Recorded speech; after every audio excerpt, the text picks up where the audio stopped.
সারা জীবন আর কিছু না করেও পায়ের উপর পা তুলে আরামায়েশে দিন কাটিয়ে দিতে পারবেন বিক্রেতা ইতালিয়ান শিল্পী ও স্যাটারিস্ট মৌরিজিও ক্যাচেলান। সাধারণ একটি কলা তিনি নিলামে বিক্রি করেছেন ৭২ কোটি টাকায়। দুনিয়া জুড়ে এই ঘটনাটি বিস্ময় তৈরি করেছে।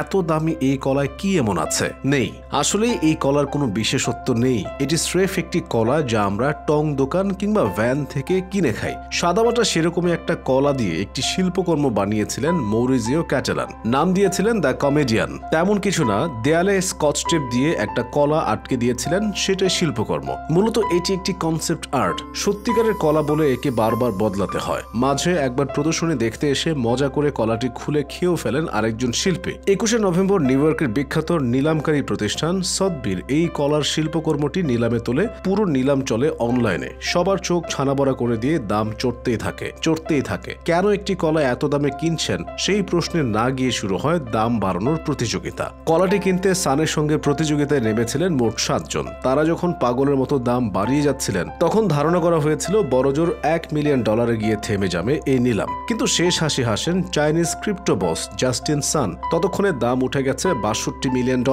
বাংলাদেশি মুদ্রায় যা প্রায় ৭২ কোটি টাকার চেয়েও বেশি। এর মধ্যে পুরো অর্থ পরিশোধ হয়ে গেছে, আর সেটি পরিশোধ করা হয়েছে ক্রিপ্টোকারেন্সি দিয়ে। এত দাম দিয়ে কেন একটি কলা কিনলেন সান, সেই প্রশ্ন এখন সারা দুনিয়ার মানুষের মুখে মুখে। কেউ একে কোনো বিশেষ উদ্দেশ্যে বিনিয়োগ বলে ভেবেছিলেন। বড় মানুষদের নাকি বিরাট চিন্তা, তারা সবকিছু থেকেই টাকা কামাতে পারেন। সবার জল্পনা কল্পনায় পানি ঢেলে দিয়েছেন চাইনিজ এই ক্রিপ্টো বস সান। জানিয়েছেন এই কলা নিয়ে বাড়তি কোনো পরিকল্পনা নেই, কলার যে কাজ তাই হবে, অর্থাৎ খেয়ে ফেলবেন। কিন্তু মানুষ তা মানতে নারাজ। তারা বলছেন এই কলাটা আসলে দেওয়াই হয়নি জাস্টিনকে, বরং এই শিল্পকলার কনসেপ্ট বা ধারণাটির সত্য কিনেছেন তিনি। এমন মনে করার কারণও আছে। সান নিজেই বলেছেন তিনি চিত্রশিল্পী ও মিমস জাতীয় কন্টেন্টের ক্রিয়েটর আর ক্রিপ্টোকারেন্সি নিয়ে কাজ করা এই তিনটি গোষ্ঠীর মধ্যে মেলবন্ধন রচনা করেছেন। তার মানে এত দাম দিয়ে সাধারণ এক কলা কেনার পেছনে অসাধারণ এক কারণ বা বিনিয়োগের বিষয় আছে। আসলে ভবিষ্যৎ দেখতে পেয়ে ক্রিপ্টোকারেন্সি নিয়ে কাজ করেই তো সান আজ এত ধনকুবের। তার সঙ্গে সাধারণের চিন্তা মিলবে না, সেটাই স্বাভাবিক। কেউ কেউ বলছেন পুরো ঘটনাটি আসলে ক্রিপ্টোকারেন্সির ট্রনের ক্যাম্পেইন। এই ট্রন দিয়ে সান কলাটির মূল্য পরিশোধ করেছেন। এই কলা কেনার মাধ্যমে দুনিয়া জুড়ে তার কারেন্সির নাম ছড়িয়ে গেছে।